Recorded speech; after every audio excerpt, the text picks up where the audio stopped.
Welcome back, fans, to IceHogs WarmUp. I'm Brittany Toulis alongside Joey Zakcheski as we preview Game 4 of what could be the series-sweeping game for the IceHogs against the Manitoba Moose. IceHogs lead this best-of-7 series 3-0, and they look to advance to the third round of the Calder Cup playoffs for the first time in team history. But Brittany, the IceHogs know they're going to face a very desperate Manitoba Moose group, very similar to what we saw in the first round with Chicago. Both the Wolves and the Moose, at one point in time, the top teams in the American Hockey League and in the Central Division. So the IceHogs know they're going to have their handful going into game number 4.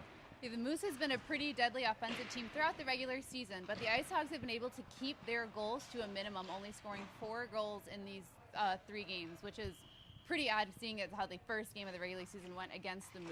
But the IceHogs have been doing great between the net, as you talked about Colin Dealey, but also one thing I've noticed the team has been doing well is rebound coverage. So Dealey makes that initial save, but the team has been great at sweeping that garbage away from in front of the net, as opposed to we see them not doing that in the regular season and ending up in the back of their net. We've seen that a lot here in recent games, especially this series against Manitoba. You only have to go back to last contest, game number 3, that third period. The IceHogs, the full 5-man defensive effort, coming back to help out. And the Manitoba Moose, they're a good team of playing off the rush, but IceHogs, their forwards coming back to help back. How many times do we see an Andreas Martinson, a Tyler Sakura, John Hayden sneaking in, lifting sticks, and swiping the puck out to center ice? So the IceHogs defense helping out their goaltending, and they're going to need it, knowing that Manitoba is going to be firing away from all angles here on Colin Delia and the IceHogs defense. So they know the Moose are going to come out with that initial push here in the opening moments of game number 4.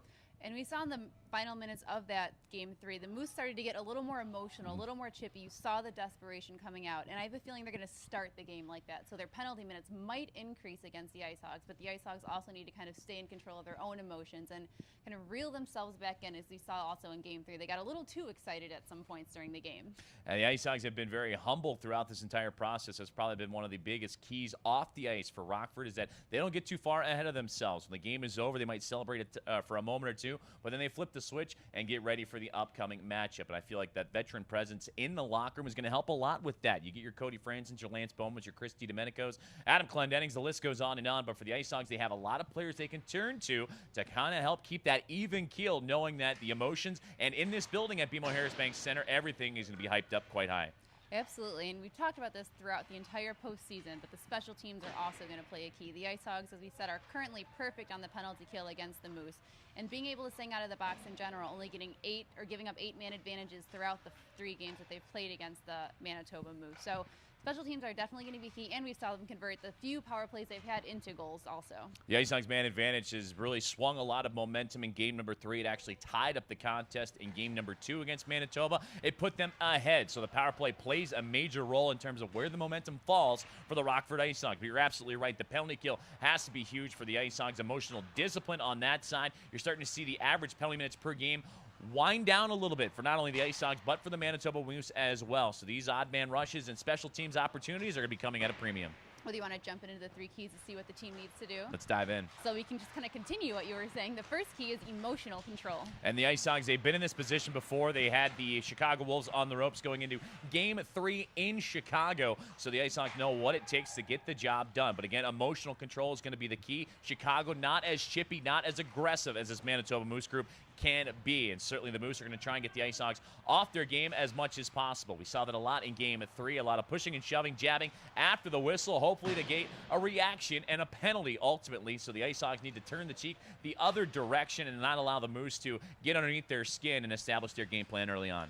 So for the second, it's something the Moose kind of excelled at. They were good at finding the seams, not only the shooting lanes, but also the passing lanes. So the IceHogs need to watch and close those seams. Colin Delia had to come up with a wealth of big stops for the Rockford IceHogs in game 3, as well as throughout the series here against Manitoba. The Moose like to fire away, and they know that coming in, they don't have their averages where they want them to be in terms of regular season. They were one of the top teams putting pucks on net and generating offense, especially in the first half of the season when they were tying all kinds of AHL and franchise records in terms of offensive point production. They're going to look to tap into that here tonight. For this third key, the IceHogs need to finish the few chances they get against the Moose. We've seen them kind of foil a couple in the last game. They need to finish those and put it in the back of the net. There were times throughout game 3 that had you hitting your head a little bit and putting your palm to your forehead. At times, 2-on-1 rushes, breakaways, shots that just go wide off net, and the IceHogs need to take the chances when they arrive. At one point in time, we felt like maybe they were trying to push the play a little bit too much, maybe be a little too cute, if you will, looking for that perfect pass, that perfect opportunity. They know Manitoba's going to lock things down defensively as well as else try and increase their offense. So when the IceHogs have to have a chance and get a chance, they need to take it. Well, we saw Will Peltier make up for his little errors, and now let's hope Luke Johnson kind of makes up for his too. Well, that'll do it for IceHogs warm-up before Game 4 against the Manitoba Moose. Rockford IceHogs look to close out the series here tonight and move on to the third round for the first time in team history, but they're going to have their hands full coming up here. Well, the Forest City Diagnostic Imaging diagnosis of the game with head coach Jeremy Collin is up next alongside with Puck Drop. For everyone at IceHogs Warm-Up and Brittany Toulis, I'm Joseph Zakshesky.